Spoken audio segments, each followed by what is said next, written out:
그동안 우리가 계속해서 많은 설교를 통해서 듣고 성경 말씀을 보면서 봤던 거지만 그럼에도 불구하고 하나님의 성품에 대해서 한번 좀 알아보는 시간을 가지려고 해요. 정말 하나님이 어떤 분인지, 하나님이 어떠한 분이신지 그 하나님의 성품에 대해서 성경은 여러 방면으로 하나님의 성품이 나타나지만 그리고 특별히 하나님은 이런 분이다 라고 이야기하는 부분이 어떤 부분이 있고 그리고 또 왜 어떠한 근거로 그런 얘기를 하는지 하나님의 성품에 대해서 제대로 한번 봐보려고 합니다. 때는 북이스라엘 말기였고요. 남유다에는요. 지금 여기 보시면 미가 선지자가 활동하던 요담부터 아하스, 히스기야까지 이어지는 바로 이 시기였어요. 어떠한 선지자였냐면은 계속해서 사회 정의, 그다음 도덕성, 이웃에 대한 것들, 이 수치하고 쟁탈하고 부패하고 타락한 것들에 대해서 이거 하나님이 원하시는 것이 아니고 기뻐하시는 것이 아니다라는 걸 계속해서 얘기하는 선지자예요. 왜냐하면 상류층하고 가난한 층이 생긴 바람에 이 부분에 대해서 더 오히려 가진 자가 더 가지려고 하는 모습들에 대해서 계속해서 이야기하는 거예요. 너네 그렇게 하면 안 된다라고 하는, 그리고 하나님께 예배가 회복돼야 된다고 얘기하는 선지자였는데 대표적으로 그가 이러한 부분을 누리고 있는 상류 계층을 해서 질책하고 이야기한 부분이 있어요. 말씀을 드리면 미가서 2장 1절에서 3절입니다.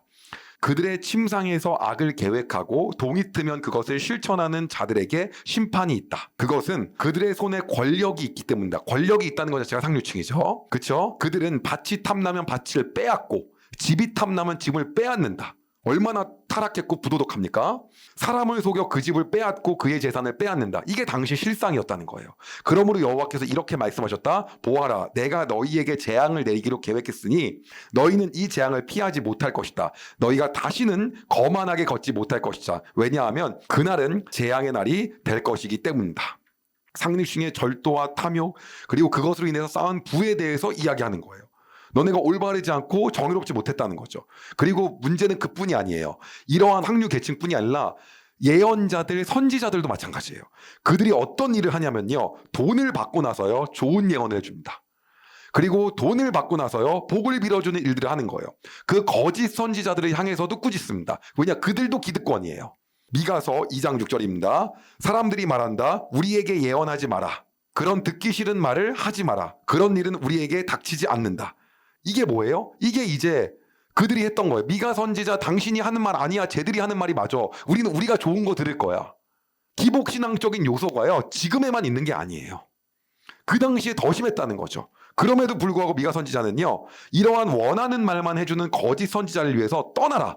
너네 이렇게 하면 안 된다라고 얘기합니다. 미가서 2장 10절입니다. 일어나 떠나라. 이곳은 이제 너희에게 약속한 안식처가 아니다. 너희가 이곳을 더럽혔기에 멸망할 곳으로 저주받았다. 그뿐이 아니었습니다. 당시 기득권은요. 뭐가 있습니까? 재판하는 사람이 있고 제사장들이 있어요. 제사장 사람들을 가르칩니다. 재판하는 사람들 재판합니다. 근데 모세가 하지 말라고 하는 거, 신명기 율법에 나온 거 돈 받고 재판하기 시작합니다. 이런 짓들을 하기 시작해요. 그리고 그들을 향해서 얘기합니다. 미가서 3장 9절에서 12절입니다. 야곱의 지도자들과 이스라엘의 통치자들아, 내 말을 들어라. 너희는 정의를 미워하고 올바른 것을 그르쳐 놓는다. 살인으로 시온을 세우고 죄로 예루살렘을 쌓는다. 예루살렘의 재판관들은 뇌물을 받은 뒤에야 재판을 하고 제사장들은 싹쓸 받아야 가르치며 예언자들은 돈을 받은 후에야 예언한다. 그러면서도 그들은 여호와께서 우리와 함께 계시니 우리에게는 해로운 일이 생기지 않는다고 말한다.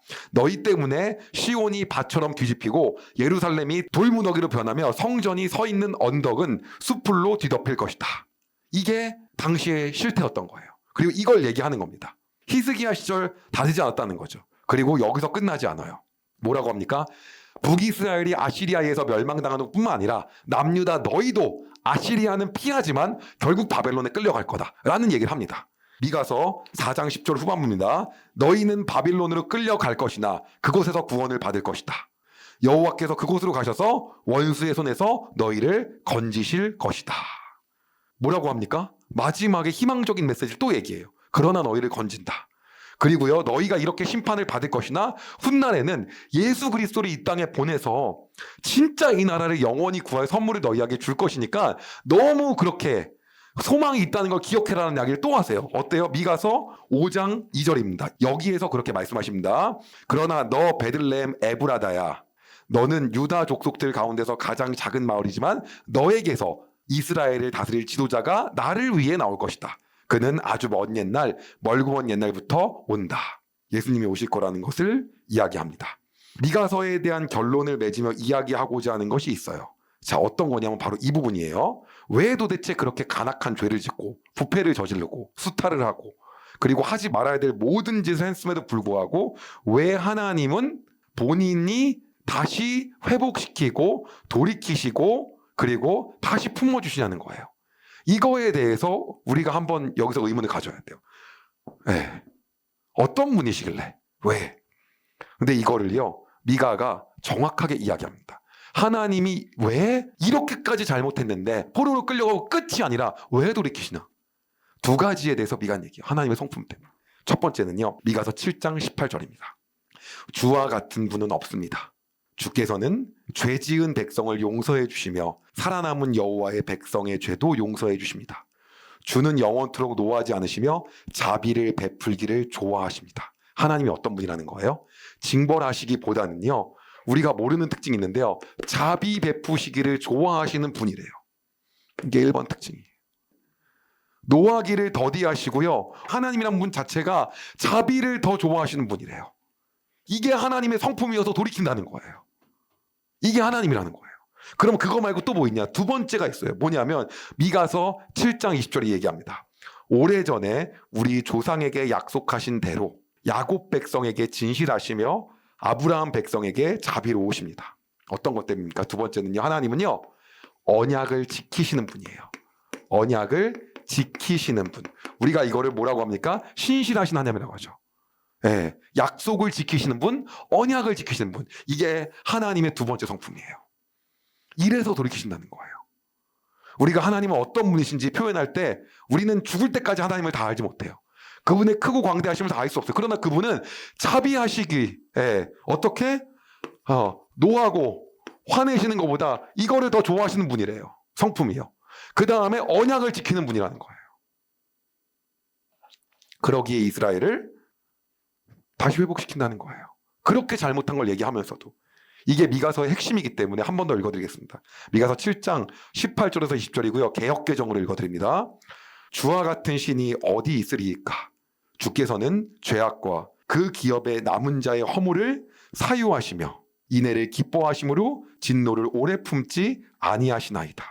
다시 우리를 불쌍히 여기셔서 우리의 죄악을 발로 밟으시고 우리의 모든 죄를 깊은 바다에 던지시리이다. 주께서 옛적에 우리 조상에게 맹세하신 대로 야곱에게 성실을 베푸시며 아브라함에게 인애를 더하시리이다. 이게 우리 하나님이다 라고 하는 겁니다. 자, 숙제가 있습니다. 미가서를 다 읽으십시오. 몇 장 안 됩니다. 하나님께서는 결국에는 너희가 이렇게 포로로 잡혀갈 거지만 내가 너희를 회복시킬 거다. 내가 너희를 구원할 거다. 근데 그게 어떤 것 때문에? 하나님의 성품 때문에. 하나님의 성품이 어떤 성품이 있으셔서? 노하기보다 자비하시기를 좋아하시고 언약을 지키시는 분이어서. 이게 우리 하나님이라는 거예요. 우리는 계속 죄를 져요. 그런데 이 하나님의 성품으로 인하여 돌아갈 수 있는 거죠. 그래서 우리에게 예수 그리스도를 보내주신 거예요. 이렇게 보면 되게, 저도 몰랐는데 부모가 되고 알 것 같아요. 자식한테 막 뭐라고 하잖아요. 그럼 그 마음 안에 어떤 마음이 있냐면 실제로 화내고 싶은 마음이 하나도 없어요. 하나도 없고요. 더 어떻게 하고 싶어요? 용서해주고 싶고 잘 되길 바라는 마음이고요. 그리고 자식은 우리한테 했던 약속을 지키지 않아요. 숙제한다 그러고 절대 하지 않아요. 뭐 한다 그러고요. 대부분 하지 않습니다. 그러나 우리는 했던 말은 어떻습니까? 지키고 싶어하고 약속을 지키려고 하죠. 이게 뭐예요? 하나님 아버지의 성품이라고 하는 거예요. 그분이 우리의 아버지라는 거예요. 하나님이 이런 분이시다? 미가 선지전 정확하게 얘기합니다. 그래서 그들을 완전히 멸망시키지 않으신다는 거예요. 오늘 그분이 우리의 아버지라는 걸 기억하면서 감사하는 삶으로 우리가 하나님께 나아가길 소망합니다. 제가 기도하겠습니다. 하나님은 노하시기보다 자비 베푸시는 것을 좋아하시는 분이십니다. 하나님은 우리 인간과 다르게 한번 약속하신 것을 끝까지 지키시기를 원하시는 분이십니다. 하나님, 그러한 분이 우리의 아버지셔서 감사합니다.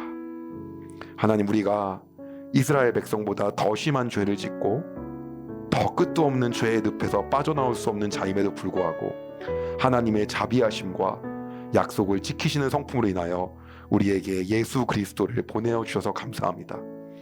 그를 통하여 우리의 죄가 온전히 사해지고 하나님께 다시 나아갈 수 있으며, 그리고 그 어둠 속에서 다시 빛으로 돌아갈 수 있게 하심을 감사드립니다. 하나님, 우리가 이 오늘도 하나님의 성품에 기대하여 감사하는 삶 살기를 소망합니다.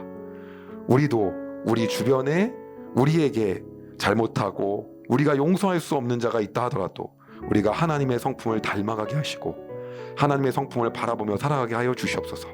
그리하여 주변에게 하나님이 우리에게 하셨던 것처럼 우리도 그렇게 베풀고 우리의 마음을 보여주는 삶을 살 수 있도록 주님 인도하여 주시옵소서.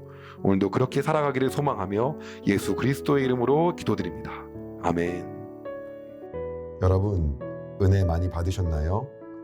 이 영상을 통해 더 많은 사람들에게 하나님의 은혜를 공유하길 원하신다면 여러분의 구독과 좋아요가 꼭 필요합니다. 오늘도 여러분의 삶에 하나님의 은혜가 가득하길 진심으로 소망합니다.